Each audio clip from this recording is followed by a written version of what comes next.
nós tínhamos 30 associados. 30 associados super comprometidos com a associação, né? A associação ela tem um número pequeno de funcionários, mas são associados muito comprometidos, trabalhando para a associação melhorar. E hoje nós estamos com 63 associados. E dos 63 associados, nós temos 15 associados do interior. Então, hoje, 15 associados do interior representam o quê? 50% dos associados que a gente tinha quando eu cheguei lá na Abrainc há 5 anos atrás. Então, vocês vejam a importância que o interior tem, inclusive de empresas associadas na Abrainc. Aliás, uma propaganda aqui positiva, né? Gostaríamos que mais empresas do interior se associassem a gente, para que a gente possa cada vez mais estar junto de vocês aqui nessa empreitada. E o mais importante desses associados também é que a gente tem uma distribuição geográfica importante. Nós estamos falando aqui que os associados eles estão sediados em 9 regiões diferentes, né? Tem algumas cidades, por exemplo, Ribeirão Preto, ali a gente tem uma concentração aí de 3 associados, mas você está em 9 regiões diferentes, 9 cidades diferentes, é muito importante. É importante porque a gente consegue ter o termômetro das cidades. Um dos grandes objetivos da Abrainc é defender o mercado imobiliário, sem dúvida nenhuma, tá certo? Agora, tudo aquilo, a gente aprendeu ao longo do tempo que defender mercado não é só ir no governo federal, quando precisar no governo federal, ir no governo estadual, ir no governo municipal, tá certo? E ir lá e reclamar. Reclamar só não resolve. Se é amigo do prefeito, se é amigo do deputado, se é amigo do senador, se é amigo do presidente, de quem for, não resolve. Tá? Você sempre vai ser bem recebido, ainda mais uma entidade que ela representa 63 empresas, tá certo? E empresas muito relevantes para o Brasil, ela sempre vai ser bem recebida. Só que ser bem recebido e atingir o objetivo tem uma diferença muito grande. E para atingir o objetivo, você precisa ter argumento, ter estudo, para que a gente possa ganhar aquilo que a gente acha que é justo e vencer os pleitos que a gente tem. Então, a Abrainc, ela tem uma formação muito forte na tecnicidade. A gente investe muito dinheiro em estudo, a gente contrata a Fundação Getúlio Vargas. Outro dia tinha uma discussão no Supremo, e não adianta o França ir lá no Supremo, é o presidente da Abrainc, é o conselheiro da Abrainc, é o Rubens Menin, que é uma figura importantíssima, também não adianta ir lá no ministro. Tá? Você tem que pegar, por exemplo, pegamos o Gustavo Franco. Gustavo Franco é um cara que foi o quê? Presidente do Banco Central, super economista, aí ele chega lá, o ministro já fala assim, pô, esse cara aqui, ele, no mínimo, eu tenho que escutar ele, porque ele tem coisa importante para dizer, não envezada como se for, como vai o presidente da associação, o presidente do conselho da associação. Então, isso custa para a gente, só que o benefício que volta, ele é fantástico, porque essa parte técnica que a gente leva, ela é analisada e os julgamentos, eles são feitos de uma maneira diferente, são feitos considerando teses que eles não conheciam, tá certo? Então, nós estamos, não quero me alongar, mas a gente fala de distrato, né? Outro dia um juiz chegou e falou o seguinte, ele falou, distrato, o arrependimento ter que pagar 50%, o sujeito foi comprar um imóvel de 2 milhões, se ele se arrepender, ele tem que pagar 1 milhão. E eu perguntei para ele, porque era amigo do amigo meu, então a gente estava numa conversa, eu falei, mas esse teu amigo está distratando? Eu não vou nem discutir por que ele está distratando. A obra já acabou? Não. Ah, não acabou? Quanto ele pagou? Ele falou, não sei. Eu falei, então tá bom, vamos supor que ele tivesse pago 20%, tá certo? Que é o que você paga durante a obra. É quanto? 400 mil. 50% de 400 é 200, que representa 10% do valor do imóvel. Aí o cara falou, eu achei que vocês estavam tirando dinheiro do cara. Eu falei, como tirando dinheiro do cara? Ele está devolvendo 50% dele que ele pagou.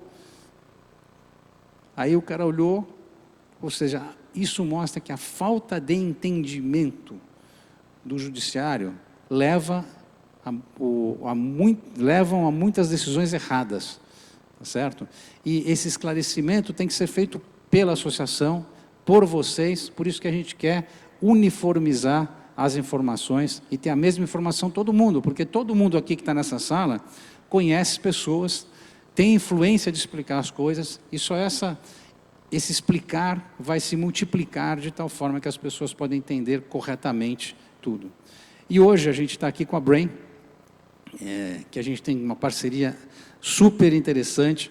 A gente está com a Brain aqui uma parceria no Brasil inteiro, e esse evento aqui é justamente para a gente, aqui com a Brain, trazer dados do interior, para a gente poder entender melhor, discutir o interior. Então, eu queria agradecer a todos vocês que estão aqui imensamente, tá? É fantástico a gente ver essa plateia aqui toda. Agradecer a todos que estão aqui e que nesse painel, que estarão no outro painel, e desejo a todos nós um excelente evento e muito obrigado.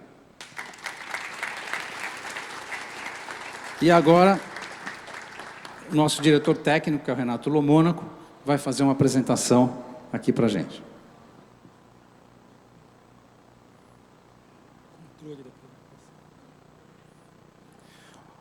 Bom, pessoal, muito obrigado pela presença de todos, muito feliz em estar aqui no nosso primeiro encontro no interior, tenho certeza que é o primeiro de muitos. Acho que a gente vai conseguir aí, com certeza ter uma tarde legal.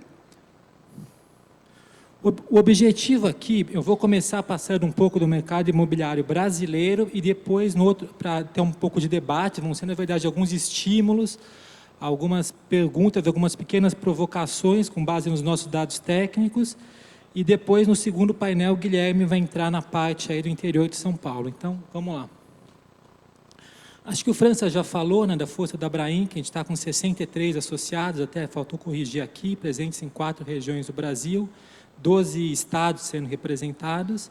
Aqui um pouco os nossos associados, né, que são nossa força, você vê que as grandes empresas do Brasil estão todas aqui. E o que a gente quer ressaltar aqui, principalmente as empresas do interior. Aqui eu só coloquei as empresas sediadas no interior de São Paulo. A gente tem empresas como a MRV e outras, várias outras, que também têm negócio no interior. Eu chegaria quase a metade dos associados da Brain, que acredito eu, que hoje tem alguma participação no interior. Mas somente empresas sediadas, a gente aqui está colocando aqui todas essas empresas. É um orgulho muito grande, né? Cidades como Rio Preto, Ribeirão Preto, com 3 cidades, Rio Preto, 2 cidades, 2 empresas. Então, assim, é um número muito expressivo e a gente quer aumentar. Tem várias empresas aí que eu vi aqui, pessoas que estão falando com a gente e que eu tenho certeza que vão estar conosco ano que vem.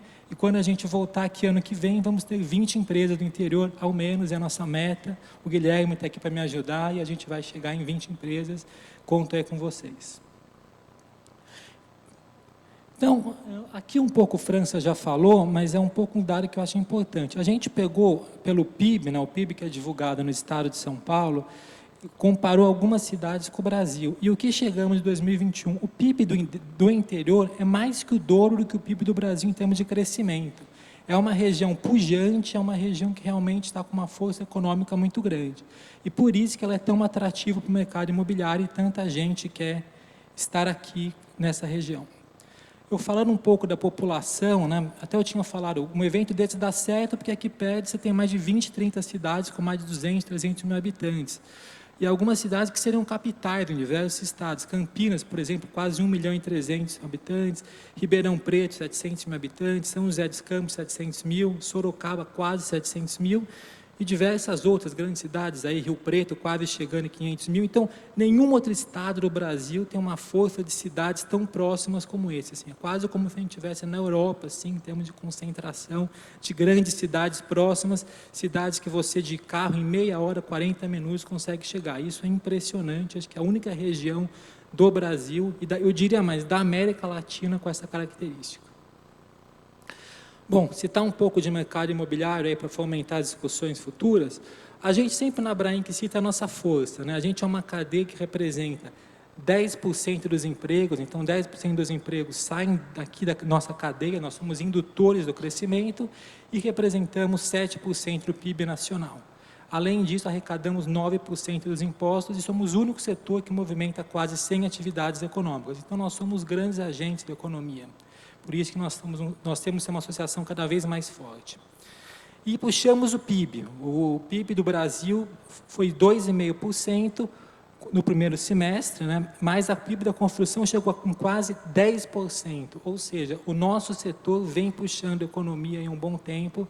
Nós temos que ter orgulho disso, entender nosso protagonismo e nossa importância para o PIB. Eu acho que estamos aí numa eleição, qualquer governo que ganhar tem que entender que esse setor aqui é estratégico, é fundamental, e sem ele a gente não teria aí uma força como a gente tem, tá? E o PIB do Brasil melhorando ao longo dos anos, isso que é o que ao longo do ano, né? A gente começou com uma expectativa de PIB de 0,5%, vamos terminar com quase 2%.